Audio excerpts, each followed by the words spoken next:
tout le monde, c'est Ludo de la boutique internet ludiworld.com. Je continue à explorer, enfin explorer un bien gros mot, hein, mais à découvrir, m'amuser à ouvrir des boosters, des vieilleries, des jeux de cartes à collectionner.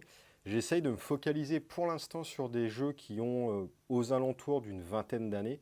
Alors ça peut être 25, 22, 17, mais voilà, l'ordre d'idée c'est ça.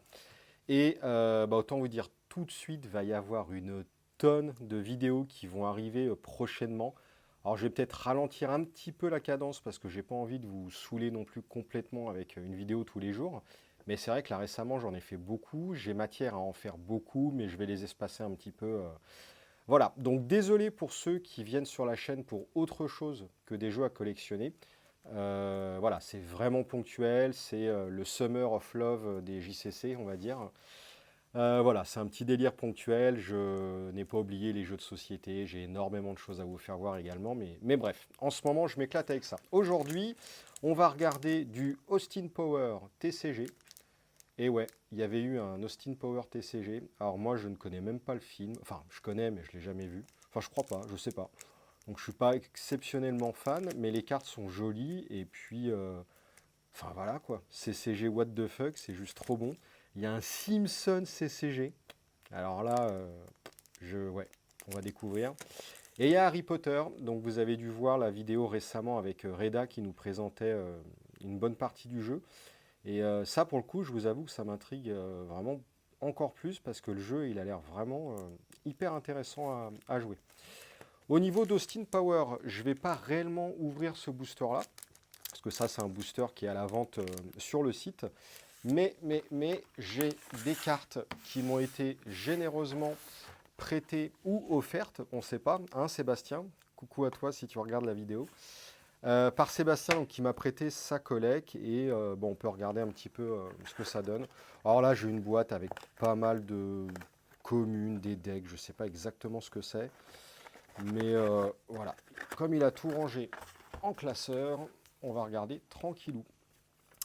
Donc je sais même pas s'il y avait eu plusieurs films Austin Power, ça me dit rien. En tout cas là c'est le sous-titre du jeu, c'est Austin Power CCG, The Spy Who Shagged Me. Donc on a des personnages avec des valeurs sur le côté. On a une valeur de Groovy. Groovy 2. Ça c'est quoi? Shagadelic. Haha 1. Randy 1. Et Creepy 2. Ok, ça m'a l'air vraiment ultra obscur ce jeu. On a des points de mojo sur les cartes. 25 mojo, 20 mojo, 15 mojo. Ok, je ne sais pas ce que c'est. Mais franchement, c'est pas si moche, hein. Enfin bon, c'est un peu space, c'est sûr, mais... mais elle, c'est... comment elle s'appelle? Elle a joué dans Twin Peaks. C'est Annie, normalement. How is Annie? Ok. Bon, j'essaye de regarder un petit peu les cartes en même temps. On peut jouer cet agent et un Springing Shinding en tant qu'une seule action. Ok, donc a priori, ça va être une carte par action. Et puis des fois, on peut faire des combos. Je sais pas, va bien falloir que j'apprenne à jouer à ce jeu-là quand même, hein. Mais ouais, ça a l'air spé. Alors là, c'est quoi? On a des cartes qui sont violettes, avec toujours les mêmes valeurs. Groovy, Randy, Creepy, Shag, Assassinate. Ça, c'est des trucs qui sont requis pour jouer la carte, je pense. Ça se trouve, vos persos vont jouer des cartes, les fameuses cartes avec les os là. Et il faut qu'ils aient une certaine valeur minimale pour jouer la carte. Un peu comme Vampire ou Rage, ça se trouve. Toc, on a des cartes qui sont vertes avec visiblement deux effets, soit l'effet ici, soit l'effet là. Bon, c'est ce que j'en déduis en tout cas. On a des cartes assez psychées ici. Faites un signe de paix. Le dernier joueur qui le fait doit discarder une freaking bone card de sa zone de scoring. Ah, ça a l'air d'être vraiment le délire ce jeu. Ouais, donc à mon avis, on doit scorer des cartes. Et les points que vous donnent les cartes, ça doit être les points de mojo, justement. Et je pense qu'il faut arriver à un certain seuil pour gagner la partie. Alors, je sais pas si c'est 50, ça me paraît léger. Peut-être 100, je sais pas. Vous avez les doubles decks que je vends sur le site, qui sont des doubles decks, justement. Donc, on peut jouer à 2 directement avec ça, et il y a les règles d'inclus.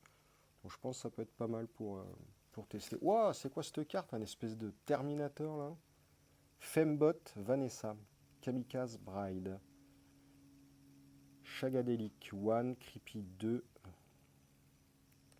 Ah, et là, c'est pas des points de mojo, c'est de la tunasse. Ok, le docteur Evil. Bon, c'est intriguant comme jeu. Bon, on va pas tout regarder non plus. Hein. Oh, il y a des cartes, c'est vraiment n'importe quoi. Donc, je ne sais pas si vous connaissiez ce jeu-là. Ah bah tenez, il y a la règle ici.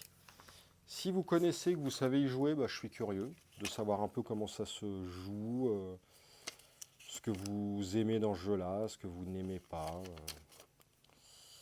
Alors, qu'est-ce qu'on fait à notre tour? On joue un agent sur la table, on fait soit un shag ou un assassinat. Ensuite, on utilise une carte swinger, et ensuite, on peut utiliser une carte happening. Bon, de toute façon, ça a l'air d'être assez simple. Hein. Ouais, je sais pas, je suis sûr que c'est pas si mal que ça. Hop, voilouf. Alors, on va passer aux Simpsons. Alors là, je suis vraiment très curieux. Il y a vraiment eu une tonne de CCG, mais assez incroyable. Ça date de quelle année, ça? 2003. 17 ans, déjà. Hop. Eh ben, il est pas mal, le dos des cartes, déjà. Les cartes, elles sont assez fines. Elles ont l'air pas ultra rigides, un peu élastiques, là. Mais bon, ça va. Captain McCallister. Alors, je ne connais pas les Simpsons. Hein, pour info. Enfin, je connais pas. Évidemment que je connais, mais jamais trop regardé. Il a des traits. Bitter, old, fat, idiot. Uptight, fat, celebrity doctor pour le docteur Marvin Monroe. Le mojo, the helper monkey. Upstanding, lazy, family, animal. Donc toutes les cartes ont des mots-clés. Selma Bouvier, elle a bitter, fat, family, oddball. Là, on a des cartes à l'horizontale. C'est des scènes. Ok, 742 Evergreen Terrace. Là, on retrouve des mots-clés family, animal. Donc, a priori, c'est les mots-clés qui matchent au personnage. Le joueur qui complète cette scène gagne un point supplémentaire. Donc, visiblement, on a des points qu'on score lorsqu'on complète la scène. Celle-ci, ça serait 6. Et trash 5. Peut-être que l'adversaire peut nous empêcher de scorer en venant la trasher au préalable. Mais pourquoi il ne la scorerait pas lui-même, puisqu'il a un point supplémentaire, je ne sais pas. Ou peut-être que c'est un coup de trash une fois que c'est scoré, mais ça m'étonnerait. Krusty's Clone College. Complété 6, il y a 3 mots-clés. Fat, idiot, oddball, trash 4. Lorsque cette scène est jouée, on déplace tous les personnages oddball sur une autre scène. Non, d'une autre scène à celle-ci, sur celle-ci. Ensuite, on a la scène canapé. Et ben ouais. Mot-clé family oddball, trash 5 complète 5. Les caractères family ne peuvent pas être joués sur une autre scène. Ça a l'air d'être rigolo ce jeu-là. Ensuite, on a des cartes actions qui sont de couleurs différentes. On a du vert, du violet, du orange. On peut l'utiliser à n'importe quel moment. Chaque joueur avec plus de points que vous perd un point. Ok. On peut utiliser à n'importe quel moment. On pioche 3 cartes. Oh oh.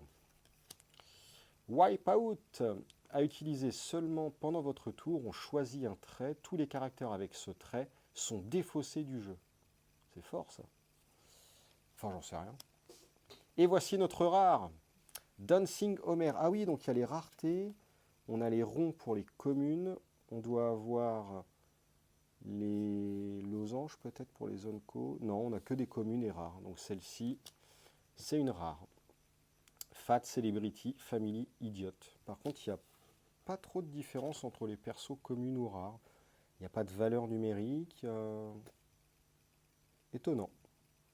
Alors peut-être que c'est l'association des mots-clés qui sont dispo, qui le rendent polyvalent, intéressant, mieux que d'autres, je sais pas trop. Ou peut-être parce que c'est un perso ultra connu, perso principal. Je ne sais pas. Bah vous voyez, je pense que c'est évidemment pas le jeu du siècle, hein, mais ça a l'air suffisamment cool et amusant pour me donner envie d'y jouer. Hop, donc ça, j'ai pas de starter, je sais même pas s'il y avait des starters en fait. En tout cas, j'ai pas mal de boosters disponibles à la vente pour pas très cher, hein, c'est vraiment pour le fun. Donc bah, n'hésitez pas à aller faire un tour. Et pour terminer, Harry Potter, l'extension Quidditch Cup. On a 11 cartes dans le booster. Donc pour rappel, c'était édité par Wizard of the Coast, l'éditeur de Magic. Hein. Et cette extension date de quelle année? Ben, je n'en sais rien. Il doit y avoir la date quelque part, mais avec le brillant, je ne vois pas. Je crois que c'était 2001, 2002. Hop. Ah bah, il s'ouvre plutôt très bien ce booster. Toc. Alors, on démarre par des cartes de leçons.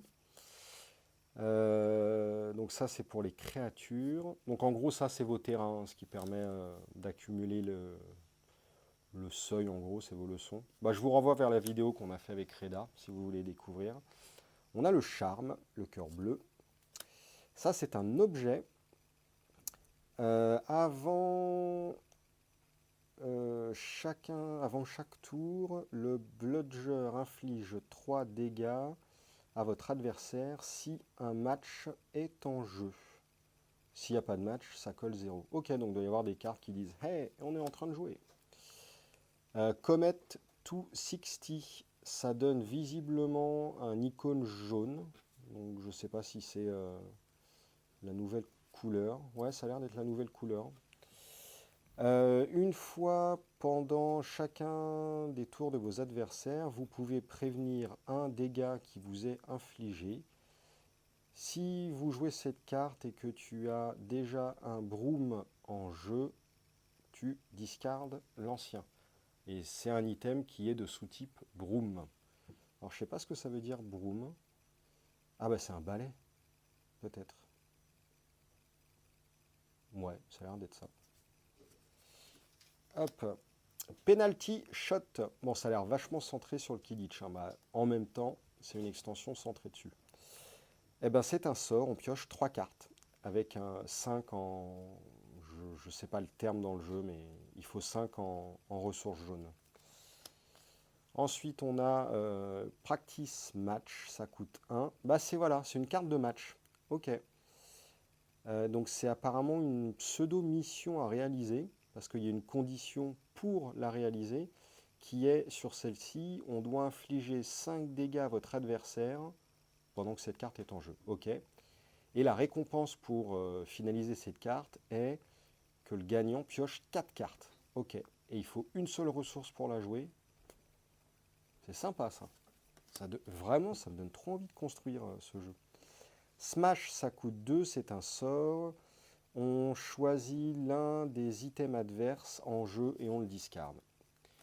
Ensuite, on a Vanish, ça coûte 7. Waouh, c'est un sort. On choisit une créature adverse ou un caractère en jeu.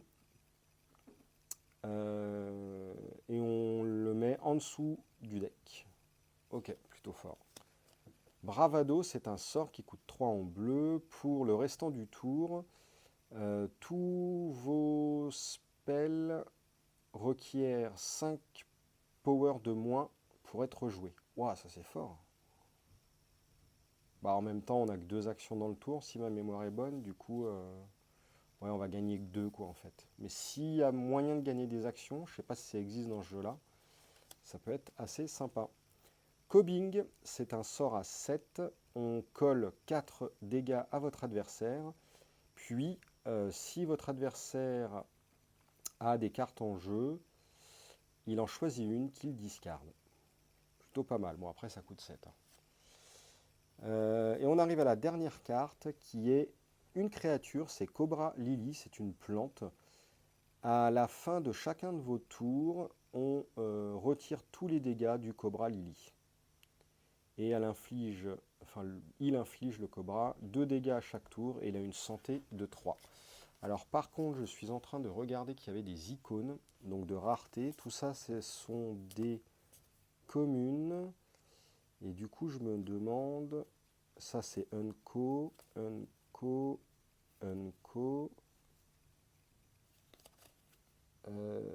Ça c'est quoi? Bah il n'y a pas de rare. C'est quoi ce bazar? Il y a bien une rare normalement. Ah ou alors en fait c'est pas une Unco, c'est une rare le symbole losange là. Ça c'est commune. Ça serait ça la rare? Bah non, il y a 3 rares, c'est pas possible. Bah, écoutez, je ne sais pas. C'est le grand mystère du booster. Il y a 75 cartes dans l'extension. Bah, je ne sais pas. Si vous connaissez la répartition des cartes, dites-moi. Je ne sais pas, j'ai l'impression qu'il n'y a pas de rare dans ce booster. Je trouve ça vraiment très bizarre. Bon bref, voilà, bon, c'était une toute petite ouverture pour le fun. Donc voilà, il y avait de l'Harry Potter, du Simpson complètement déjanté, et encore plus déjanté, de Lost in Power. Donc bah, vous pouvez retrouver tous ces boosters, enfin d'autres boosters scellés naturellement, en vente sur le site, et puis avec beaucoup d'autres surprises dans des vieux jeux de cartes, et je vous en présenterai certains en vidéo. Sur ce, je vous laisse, merci d'avoir regardé, et puis à la prochaine. Salut tout le monde!